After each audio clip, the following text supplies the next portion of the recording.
हम बोलते नहीं है।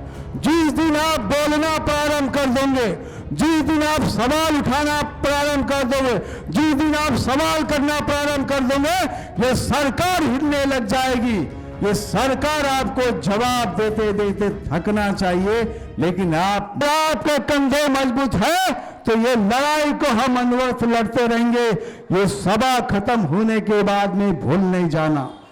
10,000 से 50,000 का फोन अपने चेहरे के साथ में रखना और एक संदेश दबा के भेज देना, दुनिया तक आपका संदेश फैल जाएगा। ये खूबत हमने रखना होगा। महाबोधि महाविहार अनागारिक धम्मपाल जी ने इस आंदोलन को चलाया। मैं दोबारा आपको बताना चाहता हूं, महाबोधि महाविहार एक पवित्र धरोहर है, वो पवित्र स्थल है। वो 84,000 स्तूप में से गिने चुने 4-5 ही स्तूप बचे हैं। क्या 84,000 स्तूप को आसमान निकल गया? ये धरती खा गई। बताइए वो स्तूप कहां गया? बताइए वो स्तूप कहां गया? वो स्तूप आसमान निकल गया कि धरती खा गई? अगर वो स्तूप बचा होता, अगर आप बुद्ध धर्म का पालन किए होते तो वो स्तूप बचे होते। लेकिन हमारे पूर्वजों का धन्यवाद है, हम आभार मानते हैं, साधु मानते हैं। उन्होंने महाबोधि महाविहार ऐसे भव्य भव्य स्तूपों को मिट्टियों से ढका है, टीले बना के रखा है कि आने वाली पीढ़ी तक वो धरोहर पहुंच जाए। ये आपके पूर्वजों ने वो काम किया है। और उसमें से महान आपका जो पूर्वज था, वो पूर्वज है चक्रवर्ती सम्राट अशोक, जिन्होंने 84,000 स्तूप बनाए। उन्होंने 84,000 स्तूप बनाए।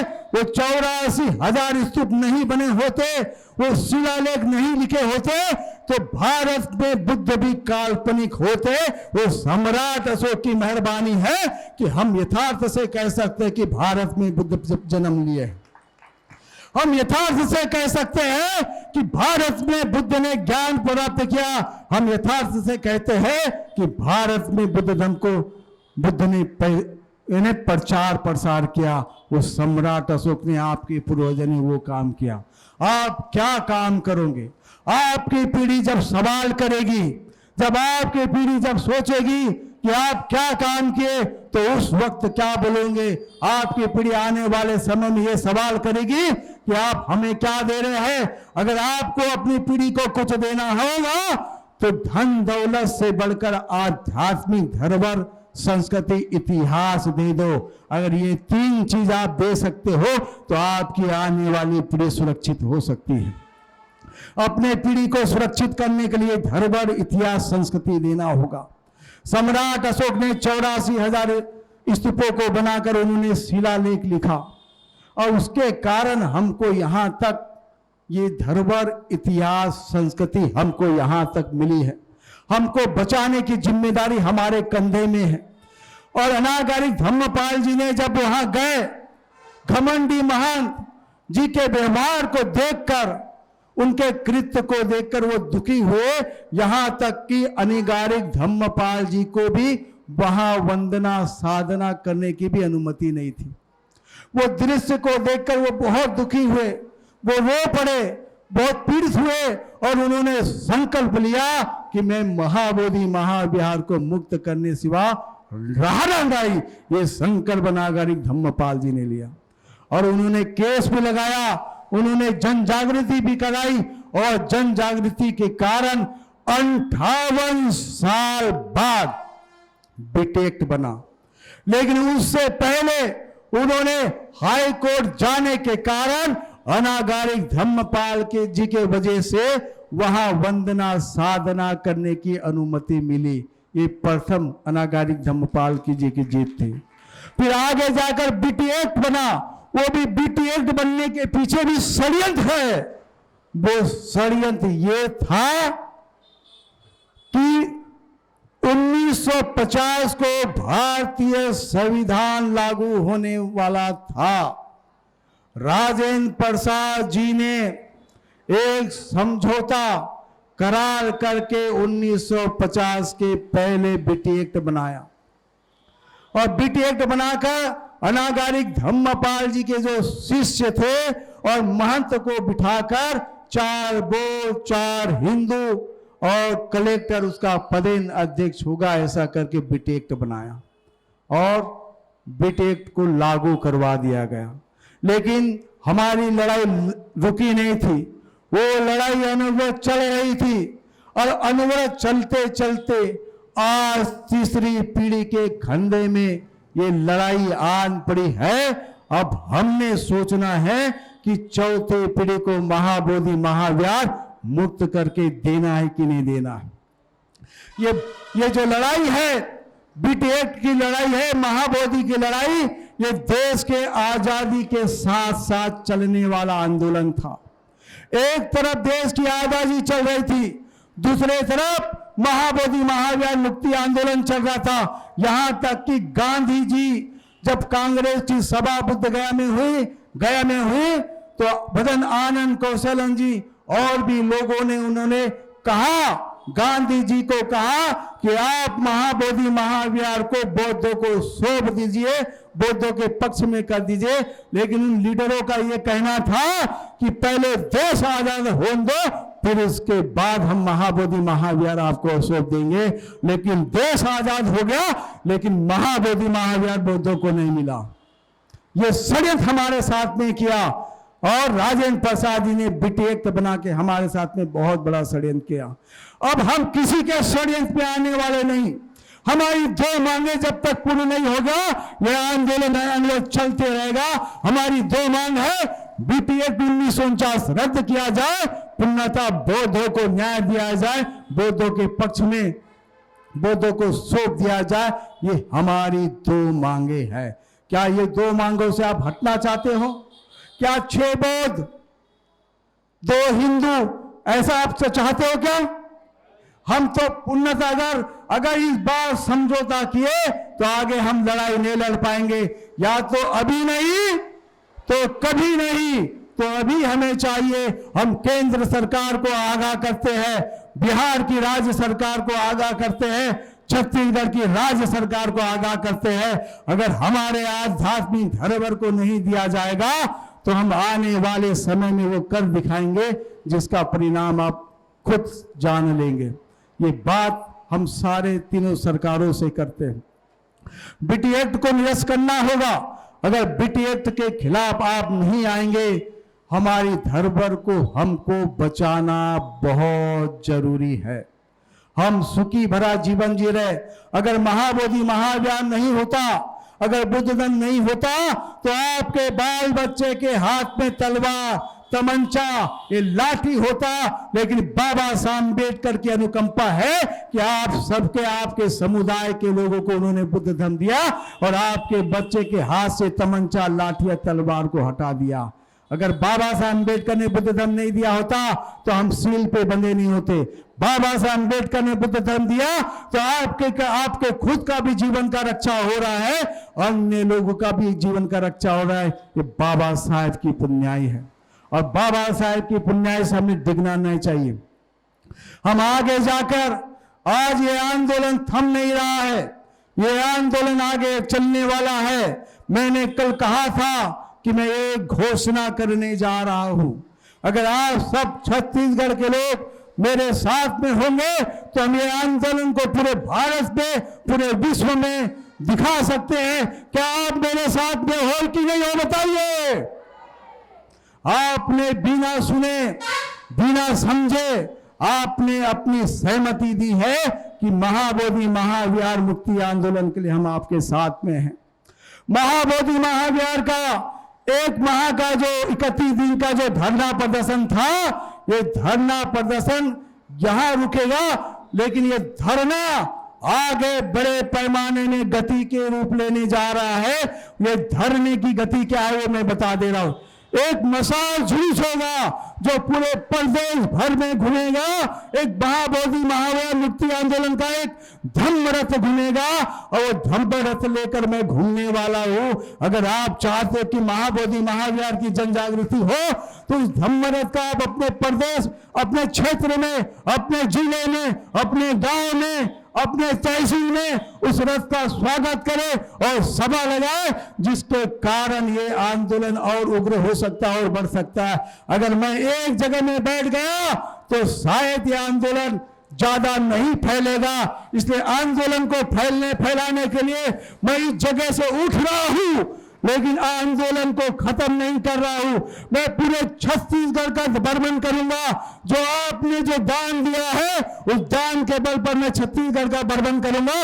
अगर आपको लगता है कि पूरा छत्तीसगढ़ भ्रमण होना चाहिए, तो आप आर्थिक तौर पर, शारीरिक तौर पर और मानसिक तौर पर सहयोग करें, मदद करें, तभी जाकर यह आंदोलन बड़ा रूप ले सकता है। अगर आपको लगता है कि जब भी धरना हमारा निकलेगा, इस धरना का आगाज जो है हमारे आकाश लामा जी ने दिल्ली से 29 जुलाई को आगाज कर दिया गया। पूरे प्रदेश में 10 जुलाई से धरना मसाल धरना आंदोलन महाबोधि का प्रारंभ होने जा रहा है। दूसरे राज्य में प्रारंभ होना हो या ना हो, लेकिन हमारा राज्य ऐसा प्रथम राज्य होगा जो 10 तारीख से हम महाबोधि महाविहार के लिए कैपिटल से चालू करने वाले महाबोधि महाविहार के लिए धरना आंदोलन।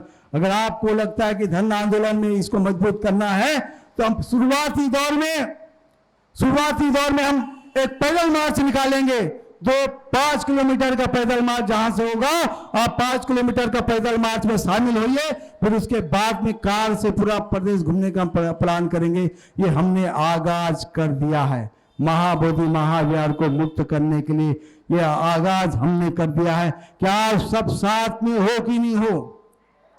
अगर आप जो भी संस्था के लोग होंगे, जो भी कमेटी के लोग होंगे, आप अपने भीतर से बैर को मिटाकर महाबोधि महाविहार मुक्ति के लिए आंदोलन में खड़े हो।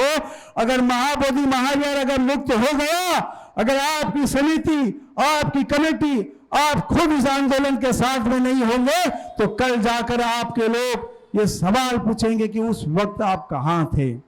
इसलिए आप भूलो मत, यह आंदोलन कौन चला रहा है। भूलो मत, यह आंदोलन को कौन मजबूत कर रहा है। भूलो मत कि आपको किसका नेतृत्व स्वीकार करना है। इस भारत में नेतृत्व की होड़ मची है, और नेतृत्व के होड़ के कारण ही हम कमजोर पड़ रहे हैं। नेतृत्व के होड़ के कारण ही हम कमजोर पड़ रहे हैं। अगर जिस दिन आप नेतृत्व स्वीकार करना प्रारंभ कर देंगे, तो उस दिन महाबोधि महाविहार मुक्त हो जाएगा। आप अपना अपना नेतृत्व चाहते हो, इसलिए सब कमजोर हो रहा है। दुश्मन चाह रहा है, आपको बांट रहा है, आपको पैसा दे रहा है, आपको मजबूत कर रहा है, आपको समझा रहा है कि नेतृत्व आप करो, और नेतृत्व करने के चक्कर में ही सब कुछ गड़बड़ हो रहा है। अरे जिसके भीतर में नेतृत्व है, खूबी तो खुद में खुद आ जाएगी। जो सामर्थ्य आपके भीतर में है, वो सामर्थ्य लाके आप सामने आइए। मैंने 31 दिनों तक आपको दिखाया है, दिखाया कि नहीं दिखाया? क्या आपके विधायक यहां आए? क्या आपके विधायक आए? क्या आपके सांसद आए? क्या आपके महापौर आए? क्या आपके पार्षद आए? क्या आपके मंत्री आए? क्या आपके मुख्यमंत्री आए? क्या?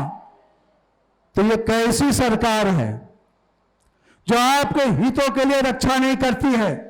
अरे रोटी कपड़ा मकान, इसकी चाहत रखने वाले जो लोग हैं, ये रोटी कपड़ा मकान एक दिन आपके हक से छीना जाएगी, इसकी तैयारी, फुल तैयारी चल रही है।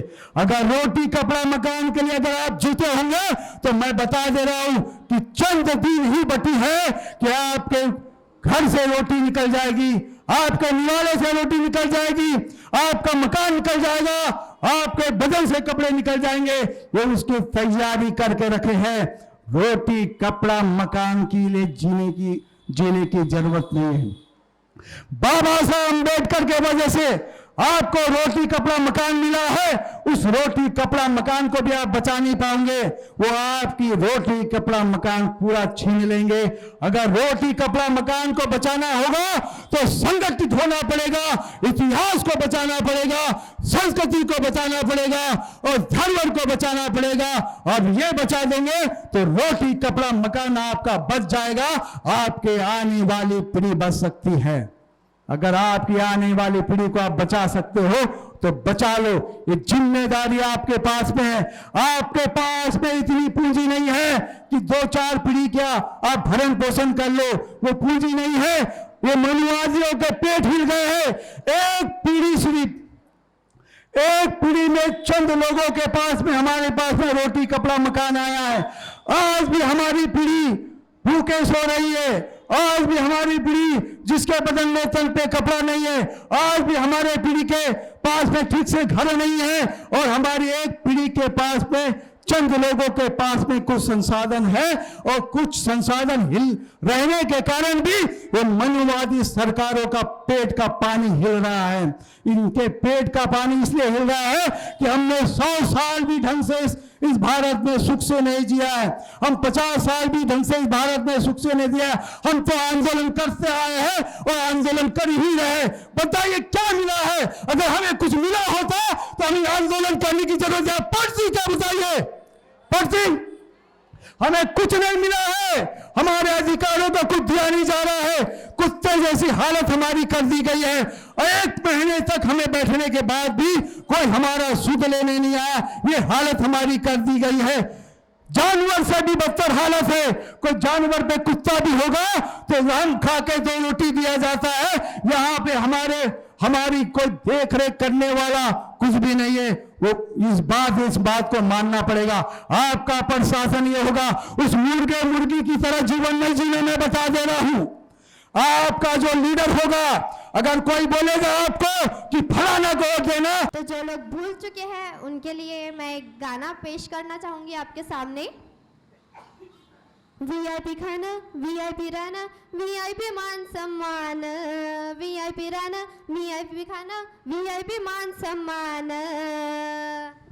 बाबा साहेबान दिल, बाबा साहेबान, बाबा साहेबान दिल, बाबा साहेबान। वीआईपी रहना, वीआईपी खाना, वीआईपी मान सम्मान, वीआईपी खाना, वीआईपी रहना, वीआईपी मान सम्मान। आप सभी का तो पता है किसने दिया। बाबा साहेबान दिल, बाबा साहेबान, बाबा साहेबान दिल, बाबा साहेबान। महाबोधि महाविहार, हम लोग बचपने में ये ज़्यादा सुने नहीं हैं। मैं अभी यहाँ पे ये 2-4 साल हो गए इसमें जुड़े हैं, और हमने ये देखा है कि हमारे समाज, हमें इतना भी पता नहीं था कि हम बौद्ध हैं और हमें बौद्ध धर्म को मानना चाहिए। हमारे माता पिता को जानकारी नहीं थी, हम तो देवी देवताओं को मानने वाले थे। आज हम जो भी है, और मेरी समिति है महिला सुजाता महिला समिति, वहाँ की मैं अध्यक्ष हूँ। मेरी समिति की महिलाएं 1 तारीख को भी आई थी जब शुरुआत हुई, और आज भी आई है। हम लोग आज महिला सशक्तिकरण डोंगरगढ़ से आई है, आदर्श महिला समिति और सुजाता महिला समिति, और बहुत सारे लोग डोंगरगढ़ से आए हैं। मैं उन सभी को साधुवाद करती हूँ और यहाँ उपस्थित सभी को साधुवाद करती हूँ। मैं धम्मतप जी का भी बहुत बहुत साधुवाद करती हूँ, क्योंकि उन्होंने हमें आमंत्रित सबसे पहले किया था कि आपको आना ही है, और यहाँ आके हम कुछ सीख के जा रहे हैं। हम लोग इसमें इसलिए जुड़े हैं कि हम तो हिंदू देवी देवताओं को मानते थे, लेकिन मेरे बच्चे हैं, मेरी पीढ़ी है, वो ये सीखे कि हम बुद्ध को माने। बुद्ध ने क्या इंसानियत सिखाई उसको माने, क्योंकि हम जब हिंदू धर्म में जाते हैं तब हमें ये बताया जाता है डर डर के, नहीं इसको नहीं मानोगे तो आपका बुरा होगा, ये नहीं करोगे तो आपका बुरा होगा। लेकिन यहाँ इसको मानने के बाद 2 साल हो गए, मेरी पूरी महिला सुजाता समिति उपोषित करती है। अभी इस साल भी हम लोग उपोषित ग्रहण कर रहे हैं। ये दूसरा साल है हमारा, और हम और भंते जी से भी कुछ धम्म देशनाएं सुनते हैं, उसी के वजह से है हमको ये जानकारियाँ मिलती है। और मैं सभी अपनी बहनों को चाहती हूँ कि जो भी बुद्ध और देवी देवताओं के पास जाते हैं तो हमारे गुरु हैं, हमारे भिक्षु संघ है, उनकी धम्म देशनाएं सुने, उनकी जानकारी ले तो अपने आप बुद्ध धम्म की ओर बढ़ेगी। और जो इसमें आज सबसे ज़्यादा पुरुषों से ज़्यादा महिलाएं हैं और आगे भी ऐसी आए, हमारे बच्चे भी इसमें आए। और अभी इस बार अगर हमें ये विहार महाबोधि महाविहार हमारे हक में नहीं आता तो हम उग्र आंदोलन करेंगे और इसलिए हम भी तैयार हैं, क्योंकि हमारे पूर्वज, हमें इतिहास मालूम नहीं था, हमारा इतिहास छुपाया गया है।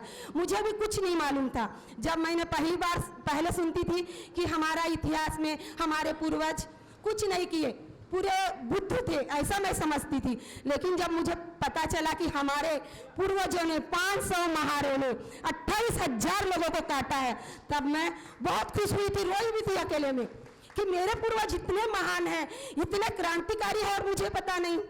आज हमारे धम्म के बारे में भी मुझे जानकारी नहीं थी और ये जानकारी जो मुझे मिल रही है और मैं जो जानकारियाँ ले रही हूँ, इससे मैं चाहती हूँ कि हमारी सभी महिलाएं, हमारी सभी बहनें सीखे और अपने बच्चों को सिर्फ और सिर्फ बुद्ध धम्म ही सिखाए।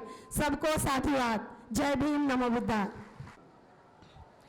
आज हम लोग लगातार यहाँ पे भिक्षु धम्म तप जी के मार्गदर्शन में 1 माह से कंटिन्यू यहाँ पर धरना पर बैठे हुए हैं। बीच बीच में छत्तीसगढ़ के सभी जिलों से कुछ लोग आते रहे हैं और सबका सहयोग भी मिलते रहा है। मैं और आई थी तो यहाँ पर मैं देखी थी नांदगांव जिला के समस्त उपासिकाओं को मैं बहुत बहुत साधुवाद देती हूँ कि उन्होंने अपना तन मन धन सब कुछ यहाँ पर लगाया है और कितने अच्छे से उन्होंने 1 महीने तक से खाने पीने का आयोजन किया है और यहाँ पर अपना श्रम तन मन धन से उन्होंने दिया है। इसलिए मैं उन सभी का बहुत बहुत साधुवाद देती हूँ। और ऐसे कार्यक्रम होते हैं तो हम सभी बौद्ध अनुयायियों को मिल करके ऐसे ही अपनी एकजुटता के साथ में अपनी संगठन को लोगों को दिखाने की ज़रूरत है। आज यहाँ पर 1 महीने तक से धरना पर बैठे हैं तो एक भी विधायक, एक भी नेता, यहाँ तक कि यहाँ पे सामने में कलेक्टर भी आते जाते होंगे, लेकिन यहाँ पे पूछने नहीं आए कि ऐसे कैसे आप लोग इतने दिन तक से बैठे हो, तो समस्या क्या है, कोई परेशानी है क्या। ऐसे नहीं हुआ कि कोई आए। अगर अभी हमको ऐसे लगता है कि अब आज जो सरकार यहाँ पे नियुक्त हुई है भारत में, तो वह सिर्फ एक ही धर्म को बढ़ावा दे रही है, सिर्फ एक ही धर्म को बढ़ावा देती है, बाकी सर्व धर्म को वह तुच्छ समझती है। आज तक से हमने किसी भी मंदिर में, किसी भी मस्जिद में अपनी भागीदारी नहीं स्थापित की है। हमने किसी मंदिर में जाके किसी बुद्ध की मूर्ति को स्थापित नहीं किया है और ना ही वहाँ पे अपना अधिकार स्थापित किया है। हमारा एकमात्र महाबोधि महाविहार जो सम्राट बुद्ध के समय, सम्राट अशोक के समय से स्थापित हुआ है, उसे किसी भी हालत में हमको लेना है और हर हाल में लेकर के रहेंगे, चाहे उसके लिए हमें कुछ भी करना पड़ेगा। और यह जो लड़ाई जो छिड़ी है वो निरंतर चलते रहेगी, यह रुकनी नहीं चाहिए। अगर यह रुकती है तो वास्तव में हम अम्बेडकर के औलाद नहीं कहलाएंगे और बुद्ध के अनुयायी नहीं कहलाएंगे। हमको जो कुछ भी करना पड़ेगा हमारे भंते जी के मार्गदर्शन में, और भी आकाश रामा जी हैं या जितने भी हमारे भारत देश में भारतीय बौद्ध महासभा, द बुद्धिस्ट फोरम है और अन्य भी जितने भी हमारे समता सैनिक दल, भीम आर्मी, आज सब एक मंच पर आ गए हैं। आज सबकी एकजुटता दिख रही है, क्योंकि कहीं ना कहीं लग रहा है कि हमको हमारी विरासत हासिल होनी चाहिए और वो हमारा हक है और अधिकार है। और मैं एक बार फिर भंते धम्म तप जी को और नांदगांव वासियों को, जिन्होंने लगातार दिन रात करके अपनी यहाँ पर उपस्थिति दर्ज करी है और इतना तन मन धन से इस आंदोलन को सफल बनाया है, इसके लिए मैं उन्हें साधुवाद देती हूँ, बहुत बहुत धन्यवाद देती हूँ। और हमारे बालोद जिले से भी सम्मानित दिलीप मेश्राम जी, कमलकांत राम टेके जी, सुरेंद्र मेश्राम जी, इन लोग भी आए हुए हैं यहाँ पर समर्थन देने के लिए। मैं उनका भी साधुवाद देती हूँ और इन्हीं शब्दों के साथ कि हम जो यह लड़ाई लड़ रहे हैं उसे किसी भी हाल में जीतना है और जीतना है और जीतना है। जय भीम, जय बुद्ध, जय भारत। कर्म से ही तेरा नाम हुआ, तेरे कर्म से ही तेरा नाम हुआ, तू मर के मरा भीमरा हुआ, भीमरा हुआ, तेरे कर्म से ही तेरा नाम हुआ, तू मर के मरा भीमरा हुआ। बोधिसत्व भगवान तथागत गौतम बुद्ध, परम पूज्य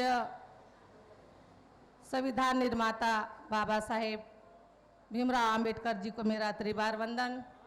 यहाँ उपस्थित हमारे भिक्षु संघ, इनको भी मेरा त्रिवार वंदन। सभी महापुरुषों को भी मेरा त्रिवार वंदन। यहाँ उपासक उपासिकाओं को भी मेरा मैत्रीपूर्ण जय भीम, नमो बुद्धाय। महाबोधि महाविहार मुक्ति आंदोलन का आज 31वां दिन था। इतनी सुंदर सभी जिलों से यहाँ उपस्थित हुए, बहुत बहुत आभार, साधुवाद। हम बयान नहीं कर सकते कि ये रैली इतनी सुंदर, इतने संख्या में उपस्थित होगी करके, लेकिन आप सभी ने यहाँ आकर अपने अपनी उपस्थित दिए। बहुत ही अच्छा और सराहनीय काम है। यहाँ छत्तीसगढ़ प्रदेश के प्रभारी हमारे पूज्य धम्मतप जी हैं। महाबोधि महाविहार मुक्ति आंदोलन के लिए प्रभारी के रूप में चुना गया था। इन्होंने भी बहुत सुंदर तरीके से इस कार्यक्रम को सफल बनाया। भंते जी को भी बहुत बहुत साधुवाद, आभार। हम सब अपने ही महाविहार के लिए लड़ाई लड़ रहे हैं। अभी की लड़ाई नहीं है, ये सालों से हमारे पूर्वजों ने लड़ाई लड़ते आ रही है और आज हम भी लड़ाई लड़ रहे हैं। पता नहीं हमारे बच्चे भी इस लड़ाई को आगे तक ले जाए। सब अपने अपने हक की लड़ाई के लड़ते हैं, लेकिन हम लोग कुछ ज़्यादा ही लड़ाई लड़ते हैं और हम सक्सेस भी होते हैं। हमारे महाबोधि महाविहार हमारी धरोहर है, संस्कृति की धरोहर है और हमको इस लड़ाई के लिए हमको हमेशा तत्पर आगे रहना चाहिए। जो भी बहनें यहाँ आती है और जो भी धर्म देशना सुन रही थी 31 दिन तक, उन सभी को साधुवाद। यहाँ महाबोधि महाविहार की लड़ाई लगातार हमारे राजनांदगांव जिले राज्य स्तरीय तरह से हो रही है, पर सभी जगहों पर ये आंदोलन जारी है।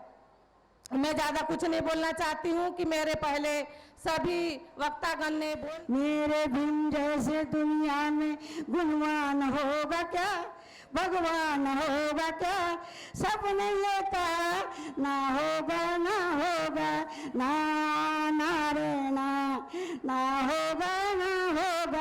पूरे प्रदेश से आए हुए उपासक उपासिकाओं को नमो बुद्धाय, जय भीम।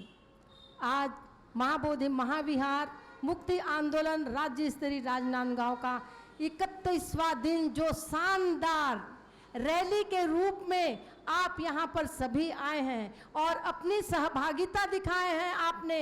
ये इतिहास के स्वर्ण अक्षरों में लिखा जाएगा जब भी महाबोधि महाविहार का संपूर्ण प्रबंधन संचालन बौद्धों के हाथों में आएगा।